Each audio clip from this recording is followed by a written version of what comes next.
Good morning, good afternoon, from wherever you are joining us from. My name is Priska Daka, and I'm the chapter coordinator for the Zimbabwe Youth Biodiversity Network. And I would like to welcome you all to the second day of the Biodiversity and Nature Symposium. And this year, our symposium is quite different because we're having it virtual, and we're able to connect with young people from around Zimbabwe and around the world. And so today I'm joined by a rich panel of young people who I believe are leading and change in Zimbabwe when it comes to protecting our biodiversity, our nature, and hopefully you all learn from their personal stories and the work that they are doing, and be inspired to also get involved in this movement. So this session is part of one of our activities that we will be hosting throughout the rest of the week in preparation for the International Day for Biological Diversity on the 22nd of May, this coming Friday. So just to give a definition of what biodiversity is for those who are not familiar with the term, so biological diversity or biodiversity just refers to the variety of life, and it forms the web of life, which we are an integral part of. And our lives depend on biodiversity, and everything in biodiversity is interconnected. And currently, biodiversity is facing a huge crisis. We're seeing a lot of species are disappearing 50 to 100 times faster than the natural rate. And about 45% of the Earth's original forests are also disappearing. And on top of that, we also have issues of climate change, which is also adding on to the stress and causing biodiversity loss. And with climate change, we know that it also affects, our food production systems. And I'm glad that here we have young people who are involved in the climate movement, and we hope we'll get to learn more about that as we go. And so just to begin, I'll let the panelists introduce themselves. So Elizabeth, you wanna start?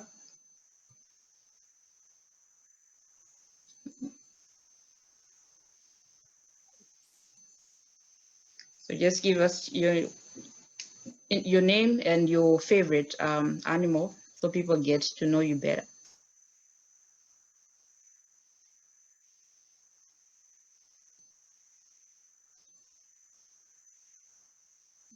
Elizabeth, can you hear us?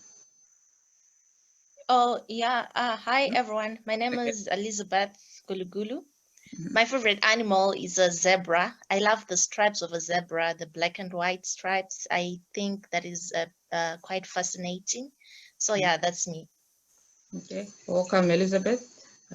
Cindy.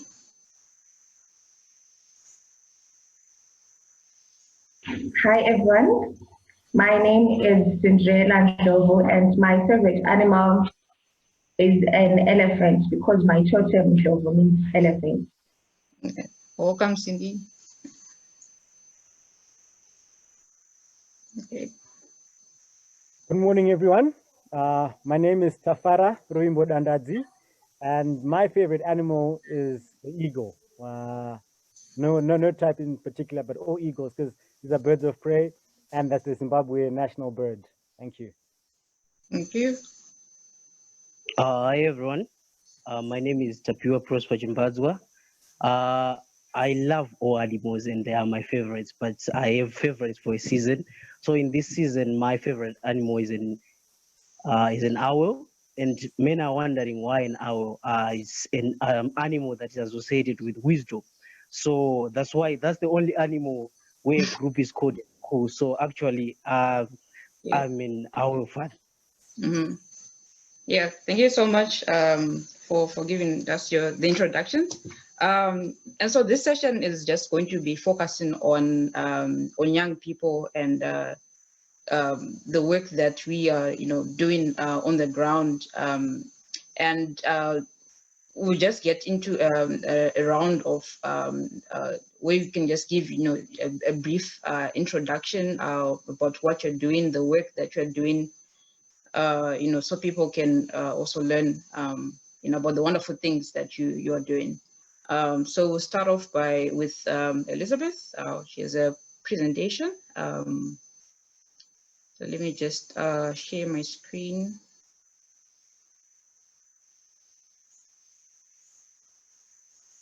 Okay.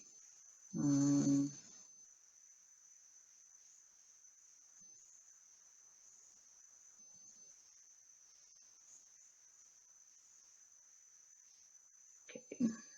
Can you see my screen? Okay. Okay. Still communicating.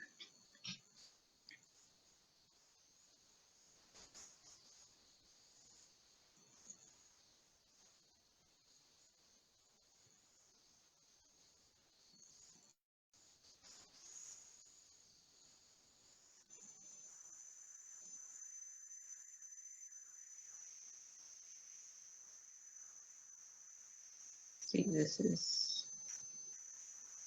I think as the screen is loading, I can start with the introductions. Yeah. Okay, so hi everyone. My name is Elizabeth Gulugulu Machache from Zimbabwe. I am I work with AYIC, African Youth. AYIC stands for African Youth Initiative on Climate Change. I'm also an ambassador for the African Youth Climate Hub under the Mohammed VI Foundation and bottom lining team under the Children and Youth Constituency to the UNFCCC. So basically, I'm an environmentalist and currently doing my MSc in Food Security and Sustainable Agriculture. Most of the times when people are talking about biodiversity protection, biodiversity conservation, they tend to leave the part on food consumption, how people can have sustainable food systems without affecting biodiversity, without disturbing ecosystems. So today I'm going to talk about biodiversity conservation through nature-based solutions, a case study on a project that we are doing in Lake Chivero, which is in Norton in partnership with Kuimbashiri. Next slide. So according to FAO, they say that there is going to be an increase in population. And no, actually they say an increase in population will actually result to a demand in food. So if there is a demand in food, it means that there is a lot of pressure that will be going on our ecosystems and also on our biodiversity. So this statements also mean that by 2050, this statement also means that by 2050, we need to produce twice or thrice the food, maybe an increase of from 50% to 90%. We need to increase our food production. But then the question is, how can we do that without disturbing ecosystems, without disturbing our biodiversity? So as it currently stands, the food insecurity in Zimbabwe, according to the UN report, which was published last year in November, it stated that we have 5.5 million people that are food insecure in the rural areas. We have 2.2 million people that are food insecure in urban areas, and 60% of 40 million people here in Zimbabwe are food insecure. So these are the current statistics, but still the question will still remain, or people might need to understand, how does this link to biodiversity? Which is why I decided to talk about the link of food and biodiversity. So Lake Chivero used to have 28 fish species, but now we have 3 fish species in Lake Chivero. These are some of the reasons why we now have 3 fish species in Lake Chivero. Anthropogenic factors, I'm talking about water pollution. We are emitting a lot of pollution in our water bodies, which is affecting life underwater. We have invasive species like the water hyacinth. We also have people, we call them fishmongers, that come and harvest fish. At times they are not legal, they are illegal, they do it at night. And this has actually affected fish population within lake. So Lake Chwere has been a very, very sustainable, dependable source of fish as food to the local markets around Zimbabwe and its local community, tourism, sport fishing, recreational activities, you can name them. People could actually, or I can say they could actually get a living from different activities at Lake Chwere. And by that time, by then it used to be sustainable. But now the lake is deteriorating and we are losing a lot of species, not only water species, but I'm talking about bird species, because they also rely on freshwater systems. But then our water are now polluted, which means that it has affected quite a number of things. So excess fishing and irresponsible human activities over the years, the fish has since depreciated by a very large margin, leaving only a small space for fish to breed and grow to their full potential. I explained about this.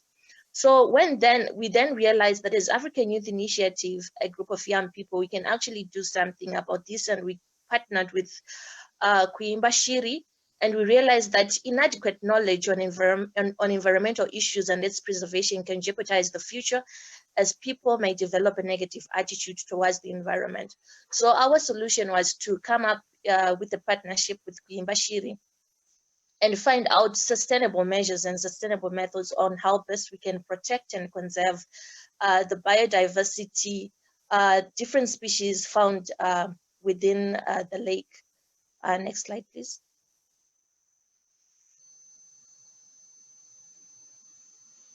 So what we decided to do was to come up with man-made natural ponds as a way of resuscitating part of the lake. So I think this area is like 1 hectare. So we have 3 ponds that are there. Like I said, they are man-made natural ponds. Basically, these ponds, we intend to use them for fish breeding, since I mentioned that we now have a few species, fish species within the lake. Some work has been done, and we managed to get an EIA certificate from the Environmental Management Agency so that we can start our work as soon as possible. So as a way of engagement and empowerment of the youth into agriculture, African Youth Initiative partnered with Kuimba Shiri as a way of positively increasing scientific knowledge, developing research capacity and transfer technology in order to improve lake health and to enhance the contribution of lake biodiversity to the development of the country, in particular rural areas and other areas with numerous water sources in Zimbabwe.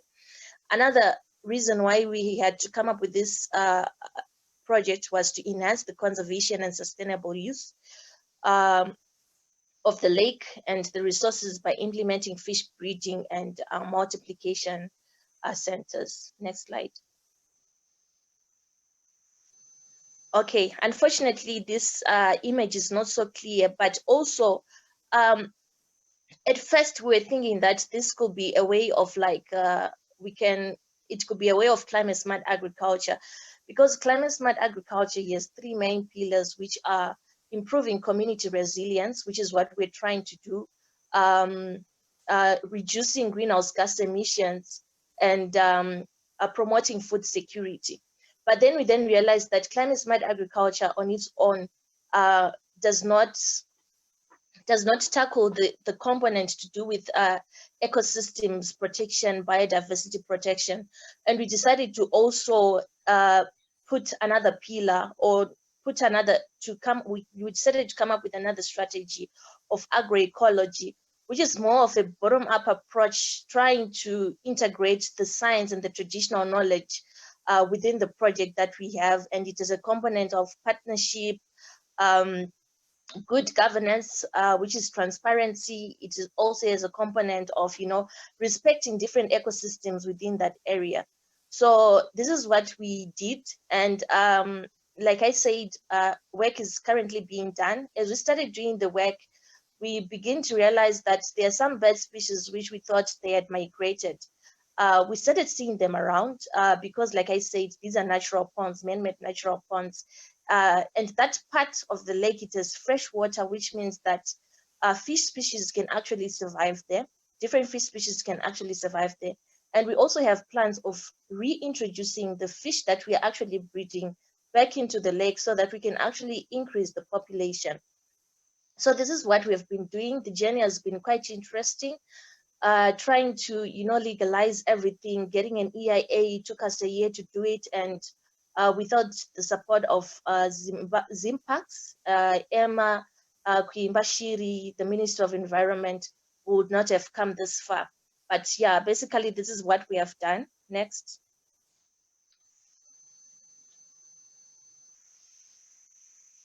Next slide. Okay.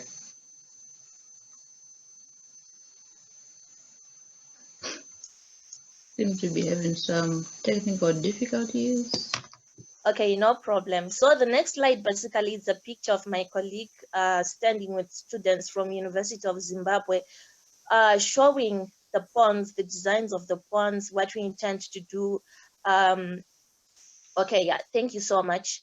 As you can see on the picture, we are in partnership with Kuimbashiri, Zimpax, and University of Zimbabwe. And on my right, you can see the designs of the pond. Like I say, these are natural ponds, so they do not have like a standard shape of FAO. So this just shows that as we are breeding fish, as we are doing this initiative, we are actually conserving and promoting our biodiversity. For your own information, this land you see where we decided to come up with this idea, it used to be bare and would constantly be affected by wildfires. So since we started this project, it means that we are not having wildfires because there is now water, and also trees and other species are able to survive in that kind of ecosystem. We've managed to conserve and protect biodiversity. We have managed to engage different communities. We've also managed to empower young people in the community, because this is also a way of generating income through the conservation of biodiversity. Just to add on, we have a number of initiatives that we do at the lake so as to protect and conserve the biodiversity and ecosystems within the lake, like waste management. We do this each and every quarter, where we go and we pick up all the litter within the lake, around the lake, in assistance with the partners that you see on that slide. So yeah, this marks the end of my presentation. This has been our journey as African Youth Initiative, and would want more young people to come and join us in our efforts in the protection of our biodiversity. Thank you so much. All right. Thank you so much, Elizabeth, for the presentation. I just enjoyed listening to what you're saying. When mentioning that, the project is actually, empowering young people and also just developing youth capacity in and increasing scientific knowledge. And also the fact that it's also integrating science and traditional knowledge. Because if you remember yesterday, for the Biodiversity Week, we were focusing on the importance of traditional knowledge, and it's quite good that at least we see this, even like young people are still, considering traditional knowledge and making sure that it's kept alive and integrating it into modern science. So thank you so much for that. So next, we'll move on to Cinderella Ndlovu. Hello, everyone. My name is, can you hear me? Yes, we can hear Cindy. My name is Cinderella Ndlovu. I'm from an organization called Green Heart Initiative. We are based in Bulawayo, and our work mainly focuses on environmental education and awareness. So we want to be able to use environmental education and awareness as a tool towards raising an environmentally responsible and environmentally conscious and a proactive community. with regards to endemic environmental issues that different communities in the country face. So what we aim to do is basically to equip communities with the necessary information pertaining to the environmental issues they are facing locally, so that they can be able to develop solutions organically that can be able to tackle those particular environmental issues, be it degradation, soil erosion, deforestation, or climate change related issues. So that is generally what we do. So we have been working with high schools around Bulawayo, whereby we've been hosting symposiums on biodiversity conservation. So what we realize is how biodiversity as a topic, or rather the word biodiversity, is not echoed enough. For sure, everyone knows about climate change and its effects and the like, but not a lot of people get to know about biodiversity and how it's intertwined even with the popular environmental challenge, which is climate change. So we also aim to highlight that as an organization and bring to light how particularly young people can play a role in their different communities in addressing the issue of biodiversity loss. And one aspect that you also do is indigenous trees. As an environmental science graduate, I realized how even at school I was struggling to identify indigenous tree species, because I've always grown up in an urban setup, and we don't have a lot of trees that I can be able to identify from the top of my head, for example, by spotting a leaf or, or a seed from that tree. So in our programs, we also aim to bring to light indigenous tree species and how they serve an important purpose, particularly trees as climate change combatants, and also how trees are facing a lot of problems. For example, from activities such as deforestation, whereby people are cutting down a lot of trees. So that is one of the activities that we do. So getting down to what I wanted to talk about today, which is cities and nature. So we realize how by 2030 the world's population is expected to grow by 2 billion, and by then 2/3 of humans will be living in urban areas. So already we know urbanization as a phenomenon that already causes negative impact on the environment. Talk about deforestation, talk about land degradation, talk about pollution, your air pollution, your water pollution. It already has an impact on natural elements of the environment.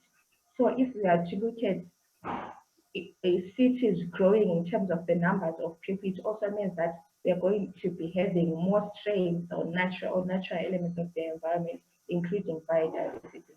So now more than ever, we need cities to step up in terms of their efforts of addressing biodiversity and their efforts of living in harmony with nature, at the same time also being able to provide basic necessities to their population, for example, food, energy, and the like.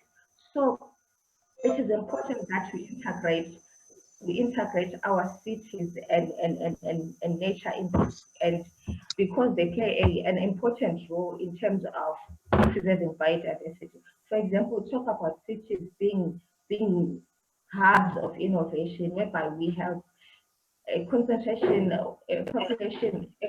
population of people that have the technical know-how. For example, we have engineers that can come up with strategies on how, even in our urban planning strategies, we can be able to also integrate the natural environment instead of completely replacing it.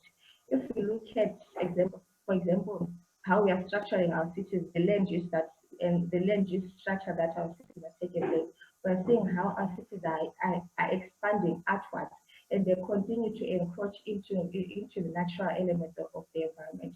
For example, here in Bulawayo, we have a suburb called Kumla South, and there are some homes that are on the periphery of that suburb that receive frequent visits from baboons.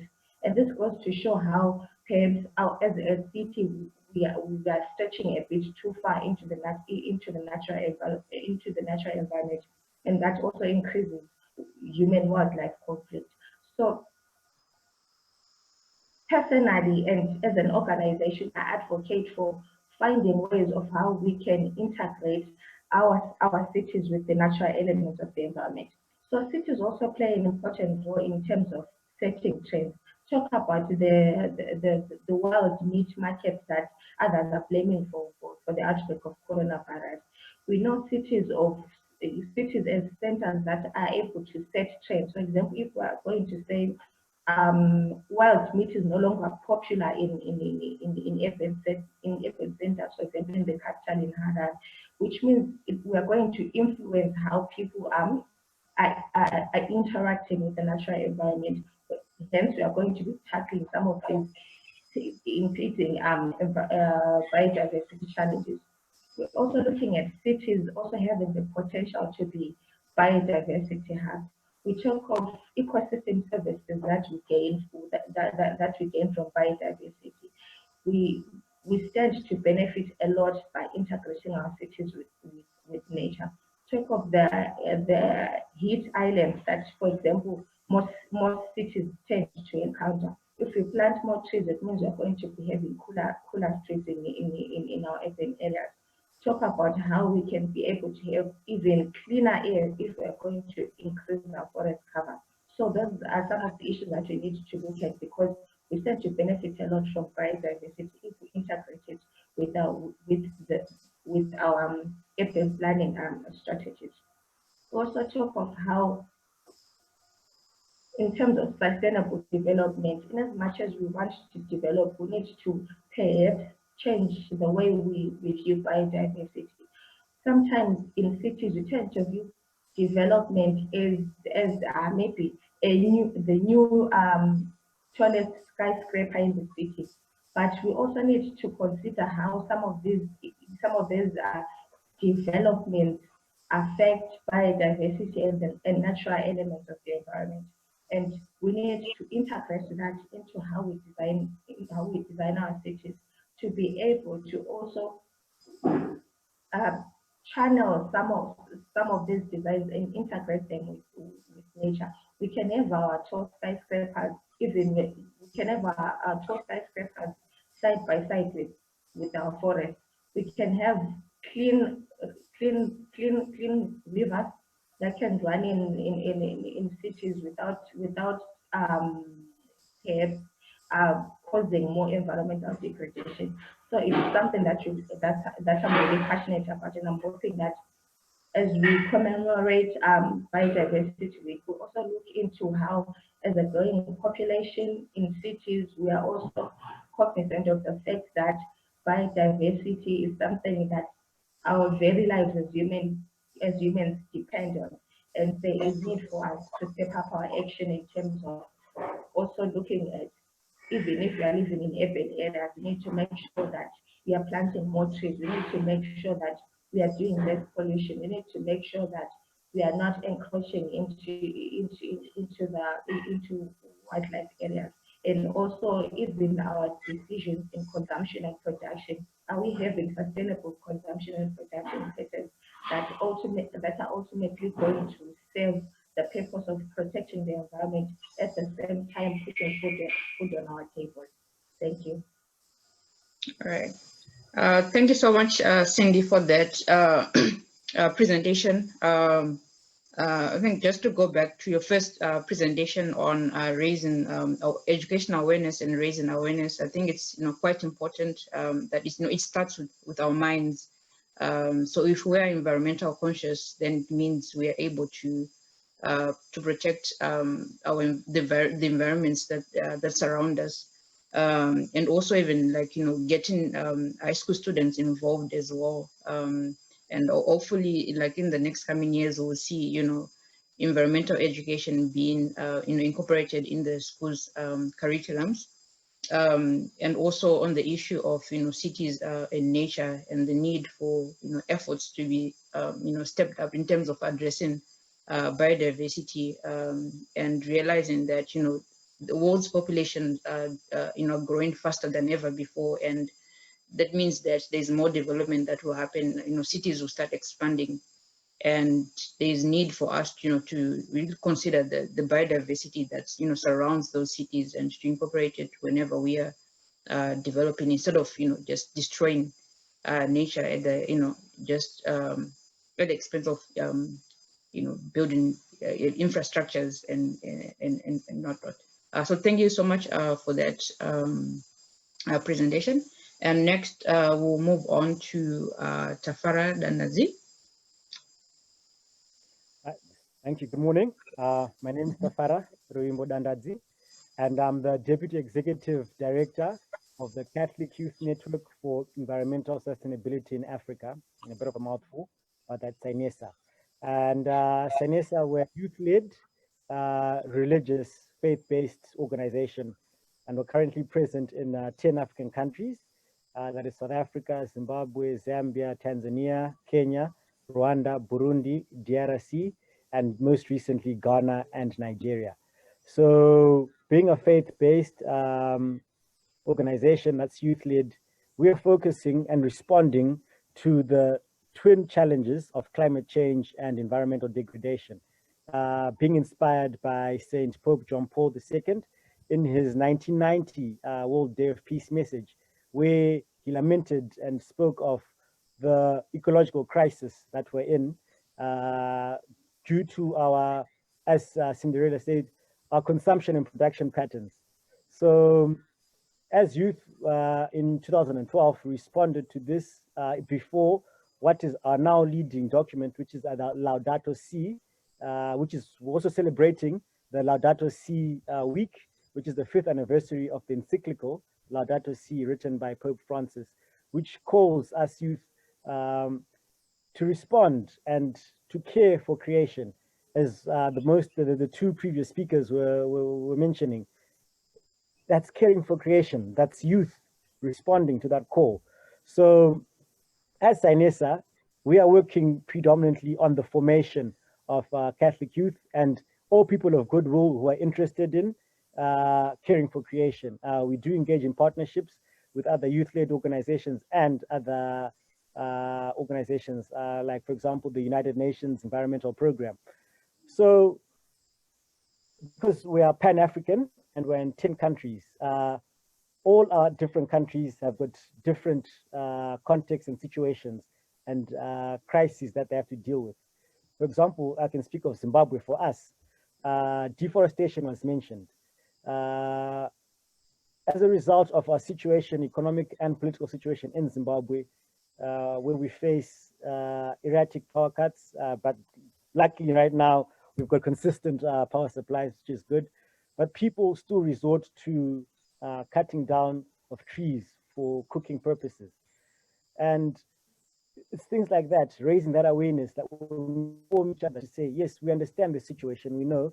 So how can we start and create a middle ground so we can discuss to say, if we carry on cutting down trees, we create deforestation.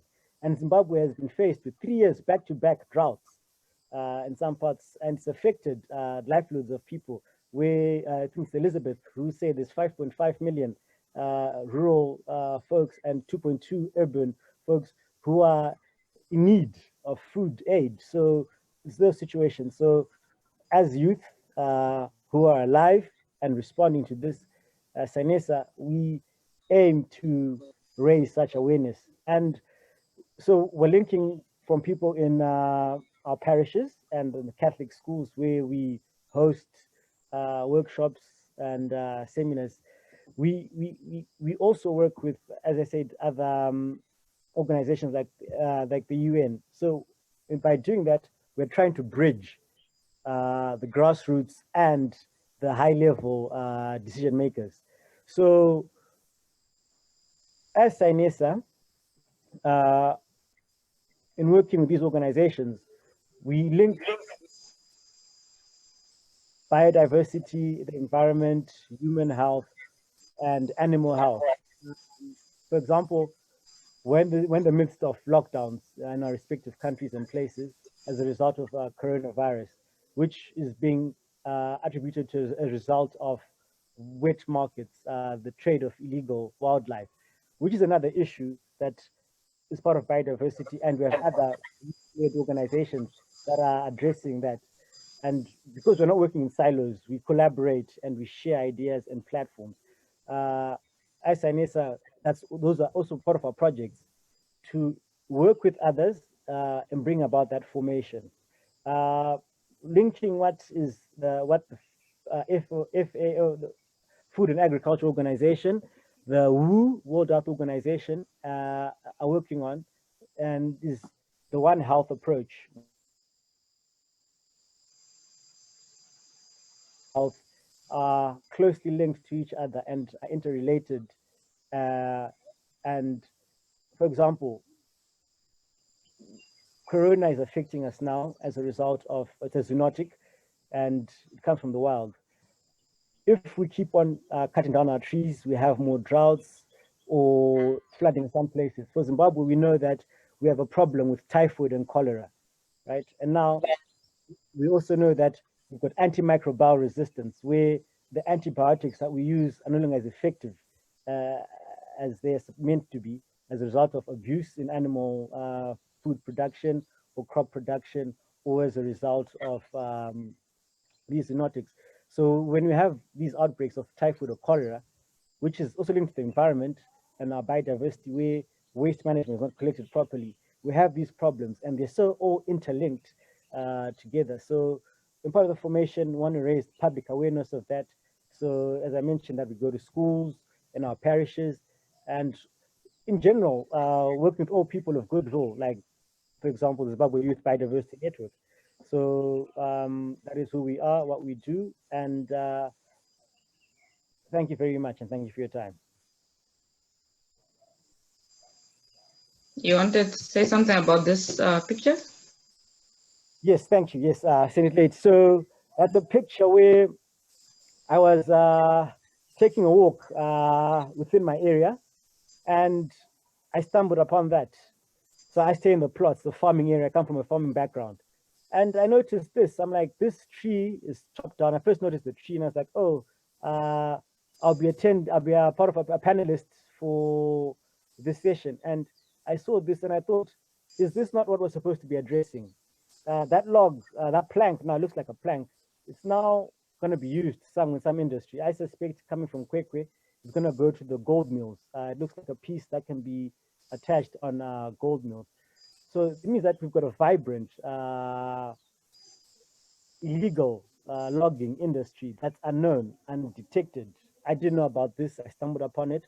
So these are the issues that also when we raise awareness, that as youth, we should also generate our own information, generate our own content, and share that. And thank you very much, Priska. I sent it in late, but thank you. All right.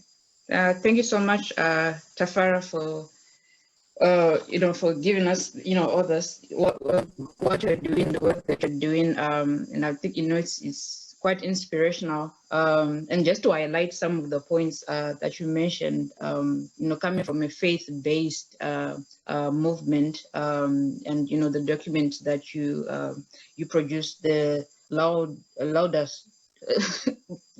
Si, she talks about the care, care for creation, and just a call for young people, to care, for creation, and also, just working with, UN organizations, even our own local leaders, is a way of breaching high-level decision makers, which I think is quite important, because in as much as we do, advocacy, we'll still need our decision makers to come on board and to see the way we see things, for them to also see, the agency and why we are involved, in advocating for environmental protection, biodiversity protection, climate change, and all these other issues that you mentioned.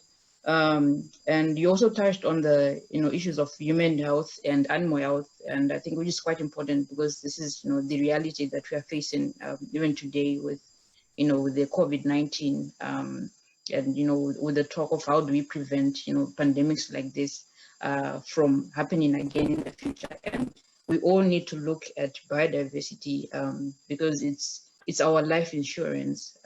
If we do protect biodiversity, then we're able to at least, make sure that we do not experience these kind of things again in the future. And most importantly, the issue of collaboration, I think that one can never be overemphasized. There's no one organization that can solve everything by its own. And I think us just coming together, like all of us are coming from different organizations, but today we are all gathered here to talk about the different works that we are doing. And there's a way of finding, that common ground, a platform where we can all work together and doing different things in different cities where we are. So thank you so much for that, Tafara. And then lastly, but not least, we'll move on to Prosper. If you're able.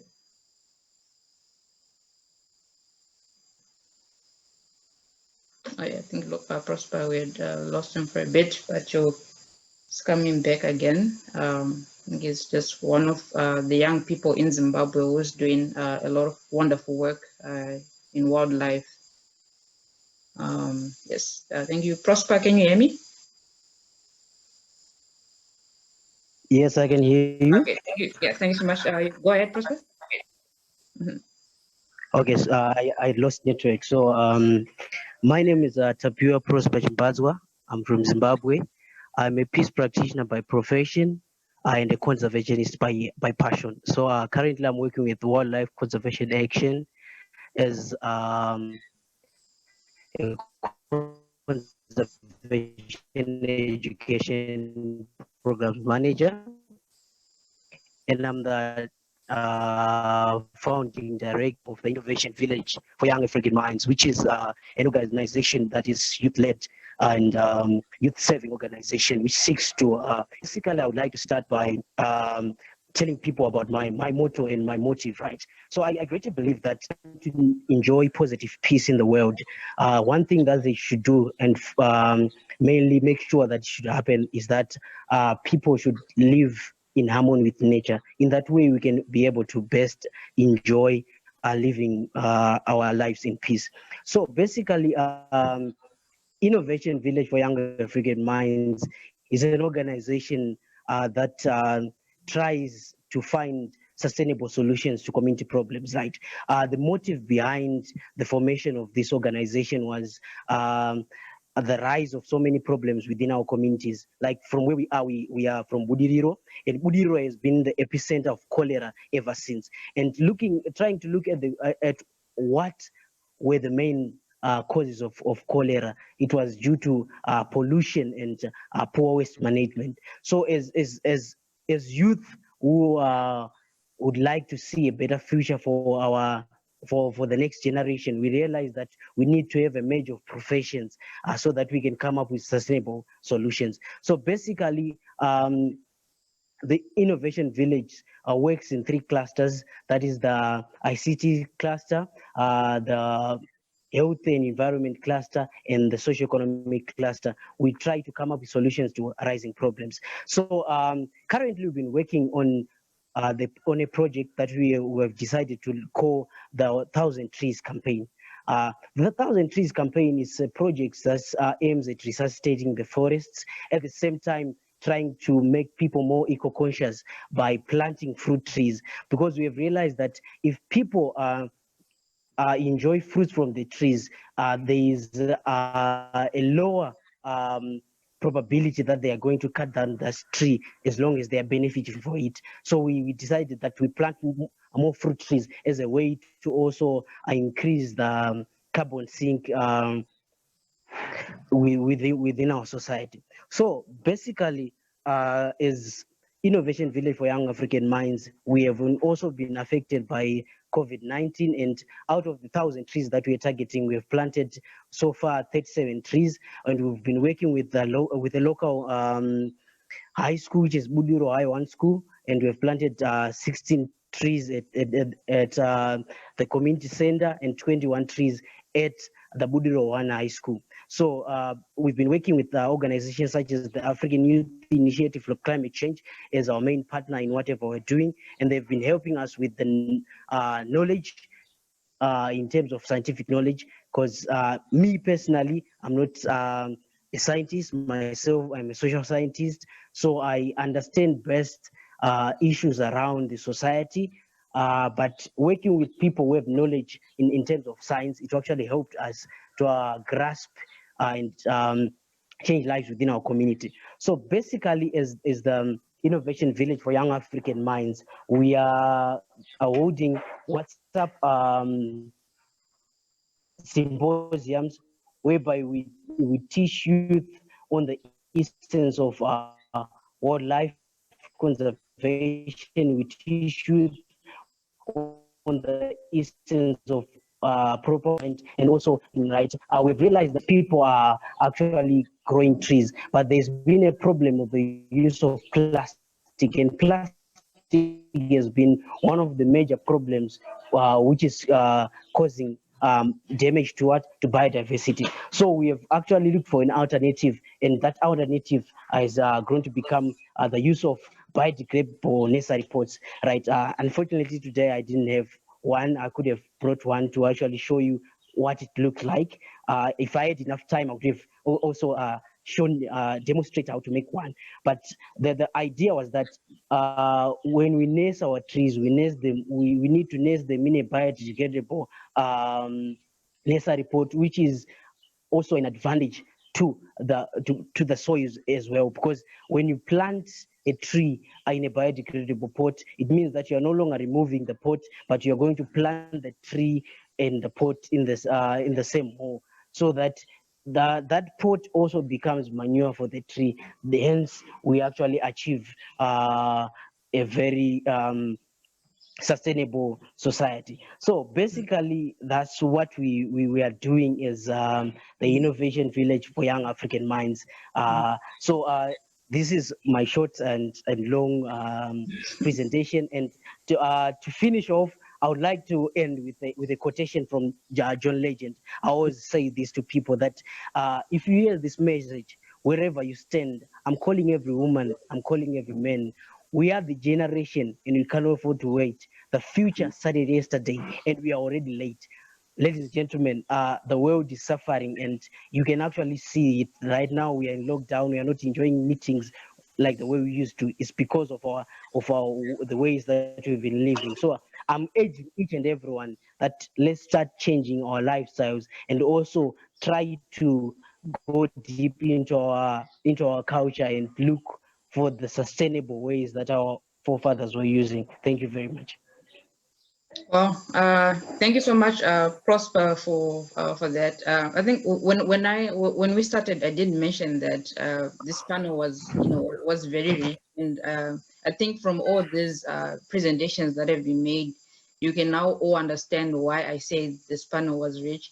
And just to sort of like summarize what Prosper mentioned, is doing some wonderful work in terms of conservation education.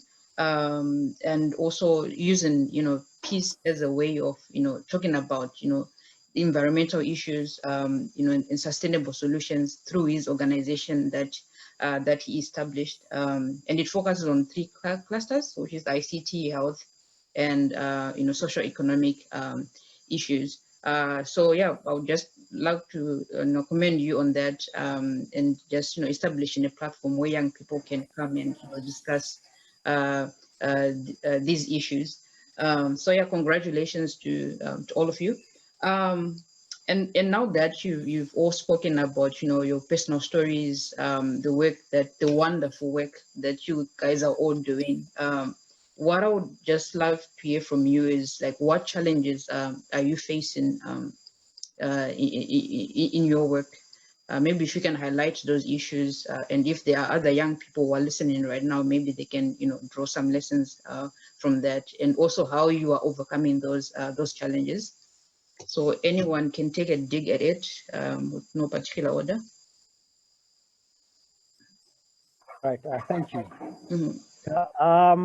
As youth and a youth participating in these activities, one of the major challenges is what we're supposed to do to form the people, getting youth who remain interested and committed to it. Let's say coming from a faith-based movement, I like how like the style when Jesus Christ said, "There's so much harvest, but there's so few laborers to do it." So that challenge and a major problem which everyone is facing, I think, is the finances.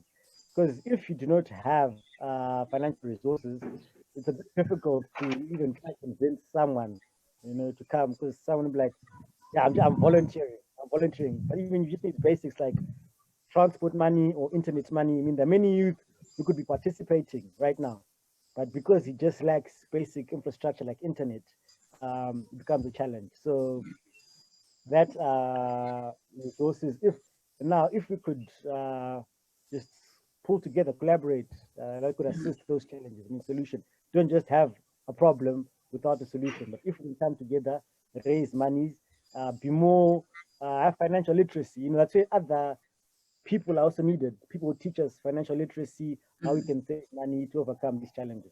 Thank you. Thank you. Like, does anyone else want to say something before we? Okay, so as to allude to what Tafara was saying, hello. So as to allude to what Tafara was saying, right? Coming from a background where youth are unemployed, it has been very hard for us to actually mobilize youth to get into issues around environmental conservation, because people at the end of the day will actually ask you what's in for us, and you won't be in a position to actually answer them in terms of finances, because people were asking what's in for us in terms of finances, but telling them the benefits of doing it, right, it's not actually convincing enough, though we have try to look for ways that we can actually lure them and try to monetize the system of in terms of, let's say, waste management. We've tried to promote and encourage youth to come up with innovative ideas so that they can actually monetize their environmental work. So that's how we've tried to overcome the problem. But truly speaking, the issue around mobilization has been a problem, especially from our society, because everyone will ask you, what's in for me? Then you'll be stuck to actually give them an answer. Especially young people, it's like we first ask if there is a monetary value in being involved in this, and the truth is there isn't any money actually. Like, you don't make any money by protecting nature and the environment, because we need the environment, we need biodiversity. So I think for me there isn't need for us to start talking about money, but let's start with the work first, and then let the money follow you, not the other way around. So we'll move on to Elizabeth, and then Cindy. You can go after Elizabeth. Thank you so much, and thank you for everyone who has contributed to this. So some of the major challenges that we are facing will also include getting all stakeholders on the same plate. I mean, thinking the same things. Those are some of the challenges that we're having. I mean, getting all stakeholders on board, and the first stakeholder being the community itself.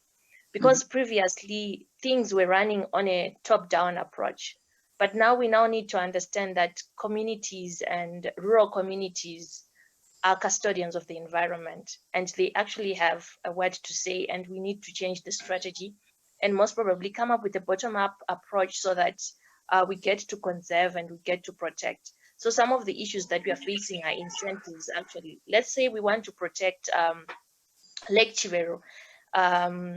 Let's say we want to protect Lake Chivero. It's within the national park's boundaries, but how best can we do it? We need incentives. We need to engage young people who will be able to,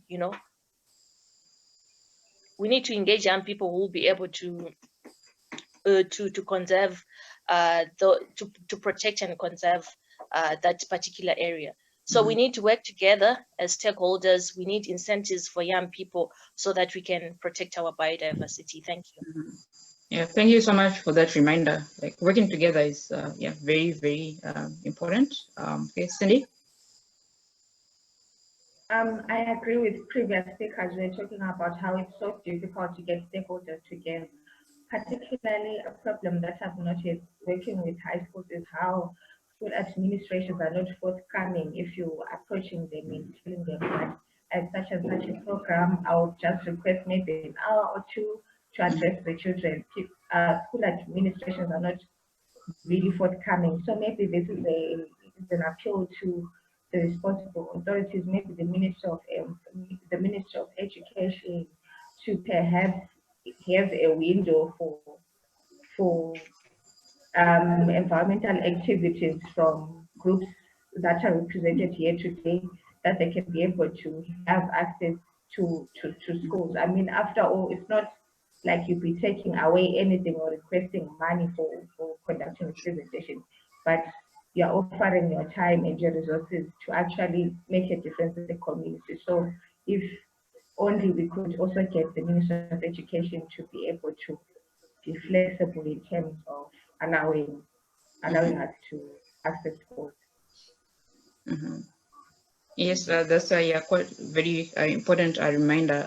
It's like you know, as young people, if I were like, for example, just use like Zimbabwe Youth Biodiversity Network. It means we're also including even like young people who are in high schools as well. So we can't just say, you know, university level students and also leave those young people as well. So like you mentioned, Cindy, like, you know, it's quite important for even the teachers, headmasters, you know, to also work with us as well. Say when we come and say, you know, we also want to introduce, you know, the students to this topic, to this subject, you know, for them to be able to allow us, you know, to be able to talk to the students so that they also learn, you know, from what we are doing. You know, like, so it's all about, you know, in the changing people's mindset, changing people's perceptions, you know, so that, you know, as they develop, as they grow up, you know, they'll be environmental conscious, and also care for, you know, for the planet, and, you know, for the biodiversity that that surrounds them. Um, and just moving on to, I guess, the challenges you also mentioned, even like some of the solutions that can, you know, that can be done.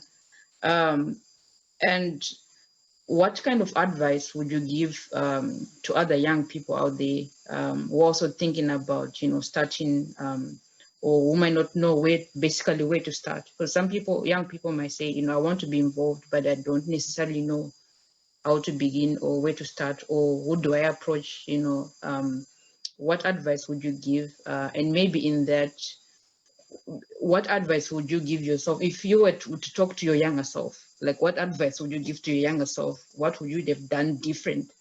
Yeah. Okay, Um, so Like a it's Prosper? okay, go ahead, Prosper. Yeah. okay, so basically, what I can actually tell to my younger self is that the only resource that you have is doing it. In doing it, you can actually achieve something. So if you think that you have as one who is a steward to the environment, you're the one who is a steward to your life, your environment matters most. And you have also to look at the challenges that will come with your actions. So basically, there is the first starting point is doing it. Then the second is on an issue that you are going to engage in. So I think that's the basic tools that I can give to young people. Forget about the finances, forget about anything. But one thing that you should think of is doing it and enhancing your knowledge in such investing your time and knowledge in such an initiative that you would like to start. Mm-hmm. You know, as Nike says, just do it. You know, just do it. Don't think about, just do it. Thank you. All right. Cindy, to I would encourage young people out there to use the internet wisely. If you're on Twitter, you should be able to use that platform to navigate and find relevant information and groups that are in line with what you want to do. Because personally, I started from a Twitter account. I opened the Green Art Initiative Twitter account. From there, that's when I got to talk to you, Priska, and then I was able to host one of the 8 Global Youth Biodiversity Consultation meetings. From there, I also got in contact with advocates for AIDS. I got to attend the Human and Social Ecological Rights Symposium. Also got to meet people from ICE through the internet. So the internet is at your disposal instead of like maybe using it to have fun most of the time. Can be able to access a lot of opportunities from the internet just by looking at what is it that you want to do, and then aligning yourself with groups that are doing similar things and finding your fit from there, growing and working together with other organizations. Yeah, thank you. Yeah, thank you so much. And I can actually attest to that. Why the importance of even like using these social platforms that we are on. And maybe I'll just say to you, don't be afraid to to approach people that you see online, being actively involved in these issues. Yes, you might send them a text, they might respond, they might not respond, but it's just do it. Just send the text, and if they respond to you, it's a good. Then you can start working together. If they don't, you can move on to the next person, and then find people who are doing things that are similar to things that you'd want to do. So thank you for that reminder. Then Elizabeth, and then we'll move on to Safar. Okay, thank you so much. I would also want to encourage young people, those that are passionate about environment conservation, environmental management, to be part of a network. Networks, they work. There are a lot of environmental networks that are there. There are a lot of biodiversity networks that are there, and not to underestimate the power of volunteerism, because most of the times if people are under a network, are part of a network, there are a lot of initiatives that come by, there are a lot of engagement that needs to be done, but someone will ask him or herself that, what exactly am I getting for doing this? Never underestimate the power of volunteerism. A lot of people that you see in high places, they started as volunteers. So you have to be part of a network, interact with people, engage with people, like what Cindy was saying. And last but not least, it is very, very important to do things from your heart. Not to do things because you'll be expecting some sort of reward. You have to be passionate about what you're doing. Don't be an environmental activist because you want to be known by the world or because you want to travel from country A to country B, but do it because you have love, you are passionate about it. That way your future is guaranteed, even our biodiversity is safe, because we have people that are doing it from the heart, not for the money. Thank you, Elizabeth. And Jafar. Yes, thank you. All 3 speakers, Tapiwa, Elizabeth, and Cindy, said everything spot on. Internet, let's use the internet wisely. Google. We should use Google right now in this lockdown, for example. Let's read as many PDFs as you can. Read books, acquire knowledge, get wisdom. Volunteerism, very important. As Elizabeth said, if you look at all these people who made it, look at President Thabo Mbeki. He volunteered for the ANC. Look where he is now. Look at Julius Malema. He volunteered for the ANC. Look who he is now. You see, it's things like that. Use the internet wisely, acquire information, connect with the right people, be in a network. It's your local church, it's a school group, whatever it is, volunteer. Be active, present, be seen. Have a digital footprint. Use your Facebook wisely, your Instagram, your Twitter. That's how and create your own content. As youth, I wish I'd known earlier, if I was younger, I'd have read more.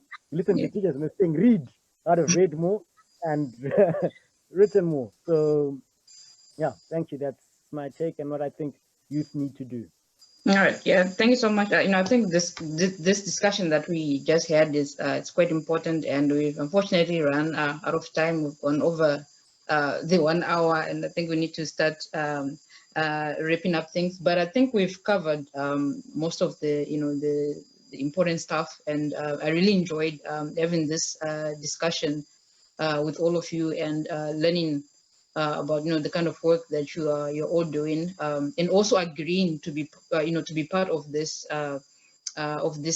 discussion, because at ZYBN we also believe in the importance of collaboration as well. So whatever we do, we always try to also involve other youth organization as well, and also giving them, that platform, like we know Prosper, he's got his own organization, so, why don't we partner? And then so you can like also get exposure, through the networks that we're involved in.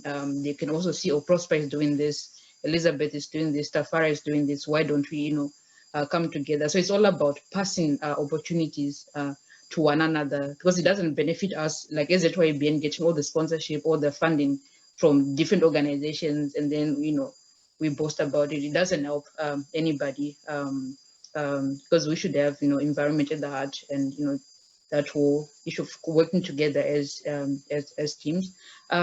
If there's anybody who has like a burning question they would like to ask, people are on Facebook, you can post it in the questions. And those who are on Zoom, if you want to raise your hand so that I know, I can see who wants to ask a question. But just to sort of like give the closing remarks, I think, this whole week it's about, raising awareness about biodiversity. There are two crises that we are facing at the moment. One is climate change, the other is biodiversity. And there is a lot of, when it comes to news reports, spotlight on climate crisis. And us youth, advocating for biodiversity is also about raising awareness to also show people, that there is this problem that we are facing.